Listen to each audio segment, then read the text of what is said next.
Hi friends, welcome back to my channel. ఈ story creator SNMR Sridhar గారండి. శ్రీధర్ గారి అన్ని స్టోరీస్ కి కాపీ రైట్స్ వర్తిస్తాయి. ఆయన పర్మిషన్ లేకుండా యూట్యూబ్ లోనే కాదు, మరే ఇతర సోషల్ మీడియా నెట్వర్క్ లో కూడా ఆయన స్టోరీస్ ని అప్లోడ్ చేయడానికి వీల్లేదు. దయచేసి అలా చేయకండి ఫ్రెండ్స్. అలా చేస్తే లీగల్ గా చాలా ప్రాబ్లమ్స్ ఫేస్ చేయాల్సి వస్తుంది. అలానే ఈ స్టోరీస్ చదువుతున్న వాళ్ళైనా వింటున్న వాళ్ళైనా మీరు మరే ఛానల్లోనైనా శ్రీధర్ గారి స్టోరీస్ ని చూసినట్లయితే వెంటనే నాకు కామెంట్ బాక్స్ లో మెసేజ్ చేయండి. ఇది పూర్తిగా రైటర్ శ్రీధర్ గారి ఛానల్ అండి. కేవలం ఆయన స్టోరీస్ మాత్రమే ఇందులో ఉంటాయి. కానీ కొంతమంది పేర్లు మార్చి వేరే ఛానల్స్ లో ఆయన స్టోరీస్ ని అప్లోడ్ చేస్తున్నారు. మీరలా చూసినట్లయితే నాకు మెసేజ్ చేయండి. ఇక లేట్ చేయకుండా వీడియోలోకి వెళ్ళిపోదాం ఫ్రెండ్స్. ఎస్ఎన్ఎంఆర్ శ్రీధర్ గారు రాసినటువంటి మనోభిరాముడు 128వ భాగం. ఏవేవో ఆలోచనలు తనని చుట్టుముడుతుంటే ప్రశాంతంగా నిద్రపోతున్న ఊరిని చూస్తున్న తన కళ్ళు మాత్రం ఒక చూపు షాక్ తో ఆగిపోయింది. మొత్తం చీకటి, కానీ పాడుపడిన శివాలయం మాత్రం అక్కడేదో లైటింగ్ పెట్టినట్టు దేదీప్యమానంగా కనిపిస్తుంది. ఇదేంటి, అంత చీకటిగా ఉన్న ప్లేస్లో గుడి మాత్రం ఇంత క్లియర్గా ఎలా కనిపిస్తుంది అనుకుంటుండగానే, అన్నయ్య నువ్వేంటి ఈ టైంలో ఇంకా నిద్రపోలేదా అన్న రామ్ గొంతుకు తల తిప్పి పక్క బాల్కనీలోకి చూశాడు అభి. ఈ టైంలో రామ్ నిద్రపోకుండా అక్కడుండడం అతనికి మరో పెద్ద షాక్. ఆశ్చర్యంగా, రామ్ నువ్విక్కడేం చేస్తున్నావు, ఇంకా నిద్రపోలేదా అని అడిగాడు. లేదురా, పడుకున్నాను, ఏదో పీడకల, అంతే, దెబ్బకి మెలకు వచ్చేసింది అన్నాడు రామ్. కలకి భయపడ్డావా? లేదన్నయ్యా, అది కలే కాని కలలా అనిపించలేదు. ఒక పెద్ద పాము నా ముందు నిలబడి నన్ను పిలుస్తుంది అని రామ్ చెప్తుంటే అభి షాక్గా, ఏంటి? అవునన్నయ్యా, నిజంగా నా ముందు నిలబడ్డట్టే అనిపించింది. కానీ అదేం చెప్తుందో అర్థం కాలేదు, అంతా బ్లర్గా అనిపించింది. అభికి క్లియర్గా పాము ఏం మాట్లాడుతుందో కూడా కనిపిస్తే రామ్కి ఓన్లీ పాము తన దగ్గరకు వచ్చినట్టే కనిపించింది. ఈ పాయింట్ కొంచెం మీరు గుర్తుపెట్టుకోండి ఫ్రెండ్స్.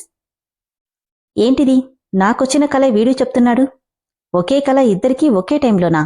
ఇదెలా సాధ్యం అని అభి అనుకుంటుంటే, ఏంటి ఆలోచిస్తున్నావు? అయినా నువ్వు నిద్రపోకుండా ఇక్కడేం చేస్తున్నావు? ఏం లేదురా, అక్కడ గుడి కనిపిస్తుంది చూడు. గుడా?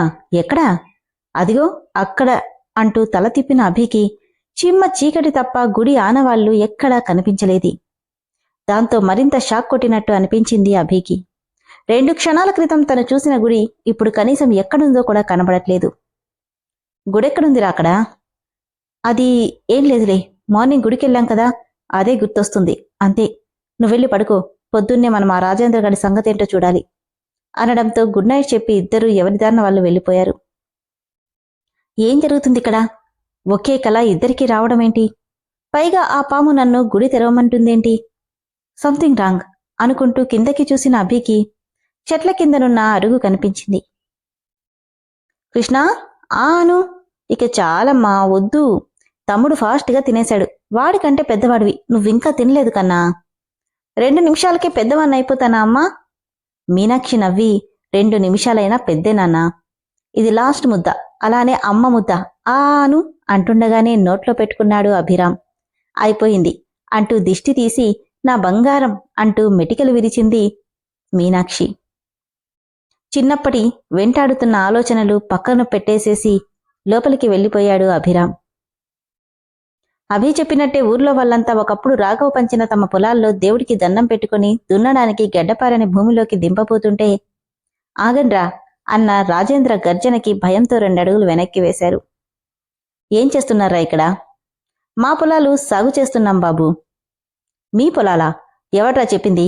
ఇవన్నీ మావి, నన్ను కాదని ఎవడన్నా గడ్డపార దించితే అది మీ గుండెల్లో దిగుతుంది అన్నాడు ధనుంజయ. అదేంటి బాబు, ఇవన్నీ రాఘవబాబు మాకు రాసిచ్చినవే కదా. పళ్ళు బిగబట్టి నిన్నటిదాకా నా ముందు గొంతు కూడా ఎత్తేవాళ్లు కాదు, ఇప్పుడు ఆ రాఘవగాడి కుటుంబాన్ని చూసుకుని నా మీదే నోర్లేపుతున్నారా? మిమ్మల్నేం చేస్తానో చూడండి. ధను, వీళ్లల్లో ఒక్కడికి కూడా కాళ్ళు చేతులు పని చేయకూడదు అన్నాడు రాజేంద్ర. అలాగే నాన్నా. రేయ్, ఇంకా చూస్తారేంటి? మమ్మల్ని అడగకుండా మా పొలాల్లోకి వచ్చినందుకు వీళ్ళకి తగిన గుణపాఠం చెప్పండి అనడంతో రాజేంద్ర మనుషులంతా పెద్ద పెద్ద కర్రలతో వాళ్ల మీదకి వెళ్లారు. అభి వాళ్ళెవరూ ఇంకా రాకపోవడంతో ఆ రోజే వాళ్ళ ఆఖరి రోజునే అర్థమై అందరికీ గుండెలు జారిపోయాయి. కర్రలతో వాళ్ల మీద దెబ్బ పడబోయేంతలో 2 పెద్ద పెద్ద కర్రలు 2 వైపుల నుండి అడ్డు రావడంతో వాళ్ల మీద పడాల్సిన దెబ్బలు ఆగిపోయాయి. ఎవర్రాది అంటూ తలలు తిప్పి చూసిన అందరికీ చెరోవైపు నుండి వచ్చారు అభి, రామ్లు. ఊర్లో వాళ్ళంతా సంతోషంతో వాళ్ళ వైపు చూశారు. నానా, అభిరాములు. రాఘవ ఆనంద్ పోలికలు ఇద్దరిలో స్పష్టంగా కనిపిస్తుంటే శత్రుశేషాన్ని పళ్ళు నూరుతూ చూస్తున్నాడు రాజేంద్ర భూపతి. అభి పక్కనే ఉన్న మామిడి చెట్టు కాయనొకటి తెంపి పైకి కిందకి ఎగరేస్తూ, రామ్, ఈ క్యాండిడేట్స్ ని ఎక్కడో చూసినట్టుందిరా, ఎక్కడ చూశాం అని అడిగాడు రామ్ని. ఎక్కడన్నయ్యా, నాకసలు చూసినట్టు కూడా గుర్తు రావట్లేదు. ఆ, గుర్తొచ్చిందిరా, జూలో చూసినట్టున్నా అని అభి అంటే, నిజమే అన్నయ్య, నాక్కూడా జూలో చూసినట్టే అనిపిస్తుంది అన్నాడు రామ్ నవ్వుతూ. రేయ్, ఎవరిని పట్టుకుని ఏం మాట్లాడుతున్నారా అని ధను అంటే, అన్నయ్య, జూలో జంతువులు మాట్లాడవు కదా. ఇవి మాట్లాడే జంతువులు తమ్ముడు, వాటికన్నా విచక్షణ ఉంటుంది, వీటికి అది కూడా ఉండదు. అభి అని రాజేంద్ర గట్టిగా అరవగానే, అభిరామకృష్ణ భూపతి, నేనేంటో మర్చిపోయినట్టున్నావు అంటూనే దగ్గరికొచ్చి నుదుటి మీద చూపిస్తూ, నేనేంటో దీన్నడుగు అని మాడిపోయిన దెబ్బని చూపించాడు అభిరామ్.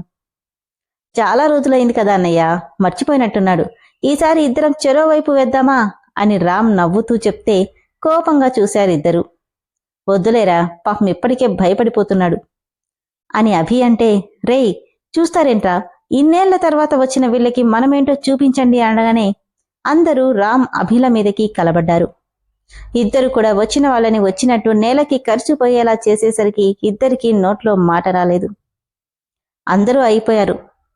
కంసబాబాయ్, మిగిలింది మీరిద్దరే అన్నాడు రామ్. అభి నవ్వుతూ, కంసబాబాయ్ ఏంట్రా? అదే అన్నయ్య, ఆ కాలంలో కంసుని కృష్ణుడు చంపాడు, వీడు అవే లక్షణాలు, మన బాబాయ్ కదా, అందుకే కంసబాబాయ్ అంటున్నా. నవ్వి, నువ్వు చెప్పు రాజీ. నిజమేగా అని అభి అంటే, రాజీనా? నీకు ముద్దు పేరు పెట్టా రాజీ, నా తండ్రిని చంపిన వాణ్ణి బాబాయ్ అనడమా, అందుకే ముద్దుగా రాజీ అంటున్నా. నీ తండ్రిని చంపింది మీ అమ్మ, అది కూడా తొందరలోనే తెలుస్తాగాని నీ సంగతి చెప్పు. ఎందుకు వీళ్ళని భయపెట్టి బతుకుతున్నావంట? అడిగితే ఇచ్చిన వాళ్ళని రమ్మను అన్నావంట. ఇదిగో ఒకరికి ఇద్దరమొచ్చాం, ఇప్పుడు చెప్పు, ఏంటి నీ బాధ? ఆ పొలాలు నావి, డాక్యుమెంట్లు తీసుకురా.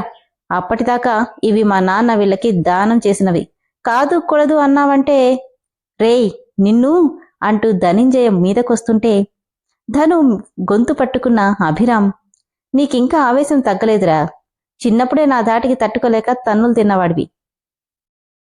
మర్చిపోయినట్టున్నాడన్నయ్య, ఇంకోసారి టేస్ట్ చూపించు అని పక్కనే రామ్ అంటే, వద్దులేరా, చస్తాడు, వేళ్ళు అంత ఈజీగా చావకూడదు అని ఫోర్సుగా ధనుని తోసేశాడు. రేయ్, ఇవి మా నాన్న దానమిచ్చినవి, ఆయన మాట కాదని ఇన్నేళ్లు జనాల్ని కాల్చుకు తిన్నారు, ఫస్ట్ అండ్ లాస్ట్గా వదిలేస్తున్నా, కాదు కూడదు అన్నారంటే ఇక్కడే మిమ్మల్ని పాతిపెట్టి దానిమీద విత్తనాలు వేయిస్తా.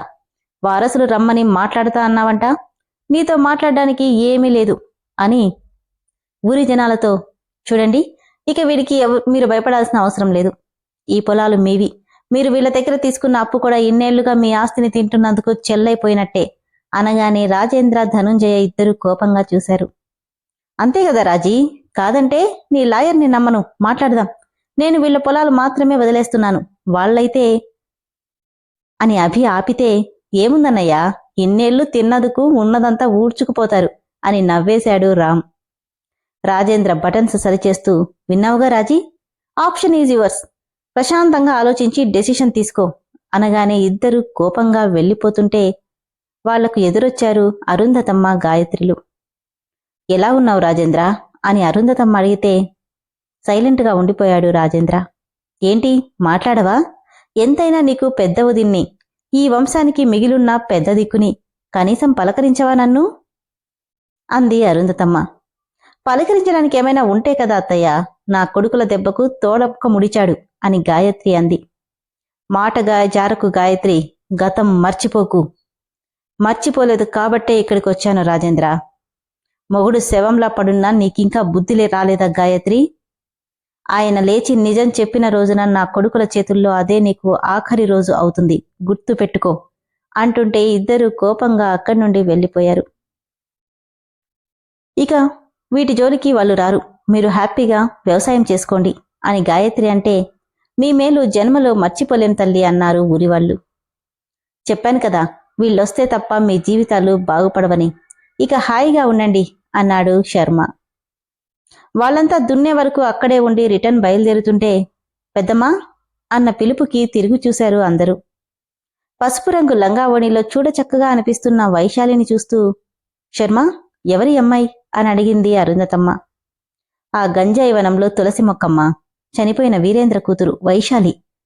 అలాగా అని సంతోషంగా అరుంధతమ్మ అంటే వైశాలి దగ్గరికొచ్చి, ఎలా ఉన్నారా నానమ్మా అని అడిగింది ఆప్యాయంగా.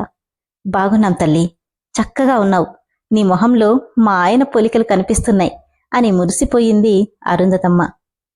ఎంతైనా తాతగారు కదమ్మా, ఖచ్చితంగా కనిపిస్తాయి అని శర్మ అంటే, పోలిగే కాదమ్మమ్మా, గుణం కూడా పెద్ద తాతయ్యదే అంటూ వచ్చాడు ప్రమోద్. రామ్ డౌట్గా చూస్తూ, నీకెలా తెలుసు అని ప్రమోద్ని అడిగితే తడబడుతూ, తను చాలా మంచిదిరా, పైగా రాధకి ఫ్రెండ్ కూడా. గాయత్రి, ఏం చదువుకున్నావమ్మా అంటే, ఎంఎస్ చేశాను పెద్దమ్మా. గుడ్ అంటూనే తన మెల్లో ఉన్న 4 పొరల గొలుసు తీసి వైషు మెల్లో వేసింది. అయ్యో, ఇదెందుకు పెద్దమ్మా?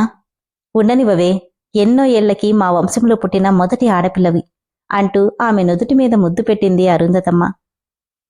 ఎలా ఉన్నారన్నయ్యా అని రామ్ని పలకరించగానే, వాళ్ల నాన్న వల్ల తనతో మాట్లాడడం ఇష్టం లేకపోయినా తనని చూసి కోప్పడాలనిపించక నవ్వి ఊరుకున్నాడు రామ్. దానికే మురిసిపోయి, పెద్దన్నయ్యా అంటూ అభి దగ్గరికి రాగానే విసుగ్గా, మామ్, మీరు వెళ్ళండి, నేనలా ఊర్లోకి వెళ్ళొస్తానని చెప్పి వెళ్ళిపోయాడు అభిరామ్. బాధగా అతని వైపు చూస్తుంటే, వాడింకా గతం మర్చిపోలేదమ్మా, బాధపడుకు అంది గాయత్రి. పర్వాలేదు పెద్దమ్మా, అన్నయ్యకి తగిలింది చిన్న దెబ్బ కాదు మర్చిపోవడానికి. ఇంటికెళ్ళమ్మా, మళ్ళీ మీ నాన్న చూస్తే కోపడతాడేమో, వీలు చూసుకొని ఇంటికిరా అంది గాయత్రి.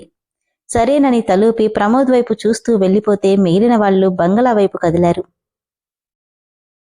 పండ్ల తోటల వెంట నడుస్తూ ఎవరివో మాటలు వినిపించడంతో చుట్టూ చూసిన అభిరామ్కి దూరంగా ఓ జామ చెట్టు కింద ఒకరినొకరు హత్తుకొని నిలబడిన ప్రమోద్ వైశ్యులని చూసి తనెవరో తెలియక ముందు వైశాలిని ప్రేమించిన విషయం చెప్పడం గుర్తొచ్చి చిన్నగా నవ్వుకొని వెళ్ళిపోతూ వాళ్ల మాటలకి ఆగిపోయాడు.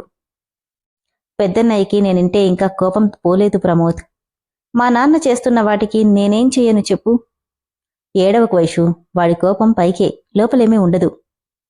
కాని ఎందుకో చిన్నప్పటి నుండి పెద్దన్నయ్యకి నేనంటే అస్సలు ఇష్టం లేదు అని వైశాలి ఏడుస్తుంటే, అబ్బా నువ్విలా ఏడవకే, ఎవరన్నా చూస్తే నేనేదో చేశాననుకుంటారు. చూస్తూ ఉండు, తొందరలోనే మీ అన్నయ్య నీతో ప్రేమగా మాట్లాడతాడు. నిజంగానా? నిజంగా అంటూ తనని గుండెలకు హత్తుకున్నాడు ప్రమోద్. ఆ మాటలకి నవ్వుకుని అక్కడి నుండి వెళ్ళిపోయాడు అభిరామ్. ఏంటి నాన్న ఇది, అందరి ముందు మనల్ని ఇంతలా అవమానించాడు. ఇక ఈ ఊర్లో వాళ్ళు మన మాట వింటారా? అక్కడే వాణ్ణి గంతో లేపేసుంటే బాగుండేది. ఆవేశపడకురా, నిధికి వారసుడెవరో తెలిసే వరకు మౌనంగా ఉండక తప్పదు. వాళ్లు కాదని తెలిసిన క్షణం నా చేతులతో నేనే వాళ్ళని చంపుతాను అంటుండగానే, సరిగ్గా చెప్పావు రాజేంద్ర అంటూ వచ్చాడు మార్తాండ.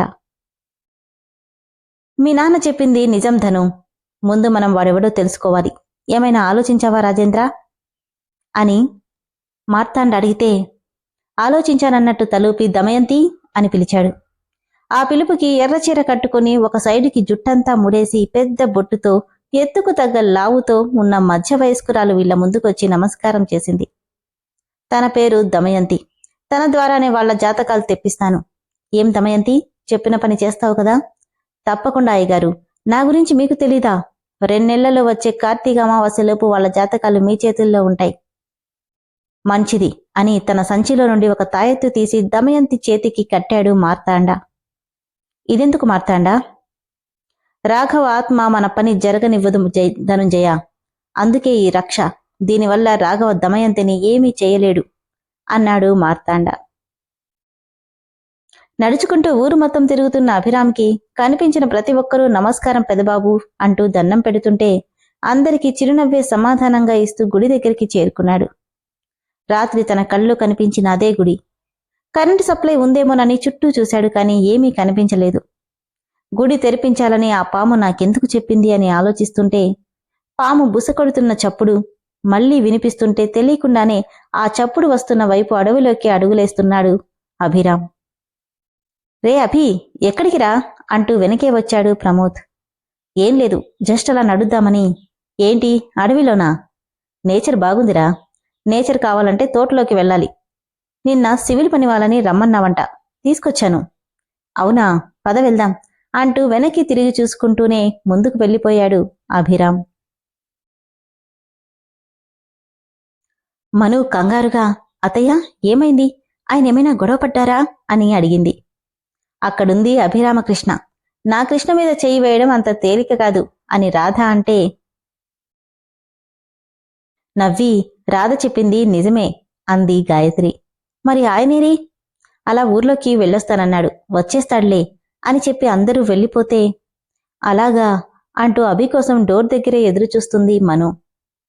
ఏంటి, నీ మొగుడి మీద ప్రేమ కారిపోతుంది అన్న రామ్ గొంతుకు ప్రాణంగా ప్రేమించే భర్త ఉంటే ఏ పెళ్ళానికైనా అలానే ఉంటుంది. అబ్బో, మరొకప్పుడు ప్రాణంగా ప్రేమించిన ప్రియుడి మీద ఉండదా? రామ్నే మను, నీ రామ్ని. నీకోసం ప్రాణం ఇవ్వగలను, అయితే తీయనుగలను, రెండూ చేయలేవులే. ఈలోపు మీ అన్నయ్య నీ ప్రాణం తీస్తాడు అంది మను. ఏయ్ నిన్ను అంటూ పట్టుకోబోతుంటే, మీరిద్దరూ ఏం మాట్లాడుతున్నారు అంటూ వచ్చింది రాధ.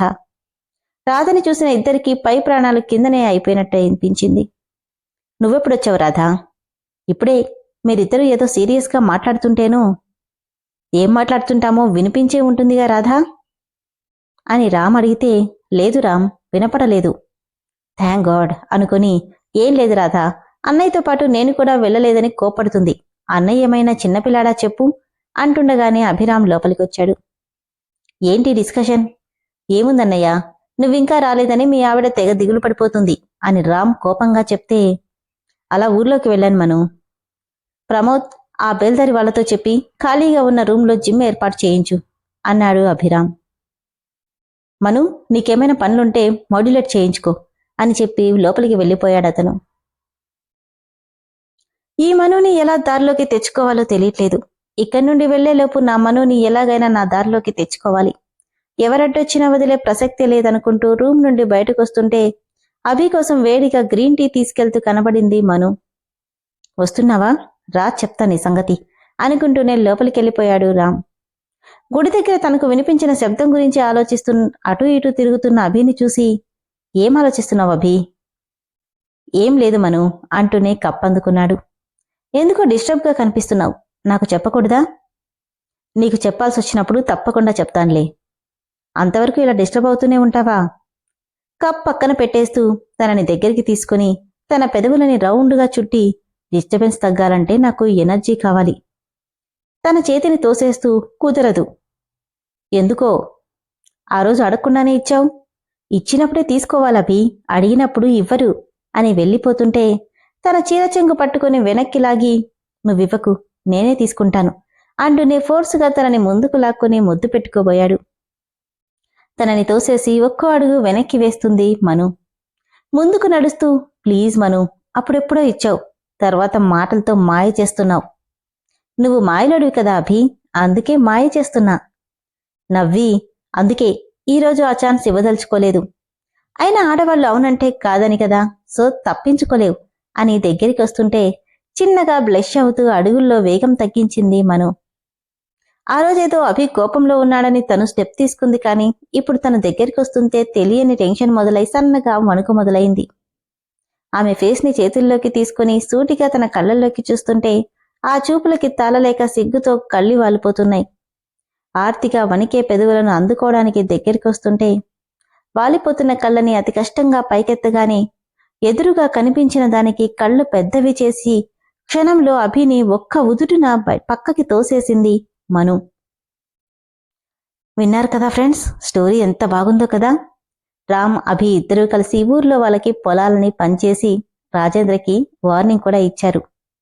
అలాగే రామ్కి కళ్ళలో కనిపించిన ఆ గుడి తననెందుకో పిలుస్తున్నట్టుంది.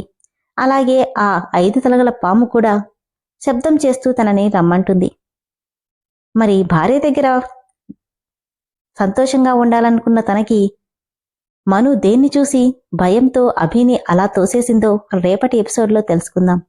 అలానే ఫ్రెండ్స్, స్టోరీ అయితే చాలా బాగుంది కదా. స్టోరీ నచ్చిన వాళ్ళు దయచేసి మెంబర్షిప్లో జాయిన్ అవ్వండి. Thank you.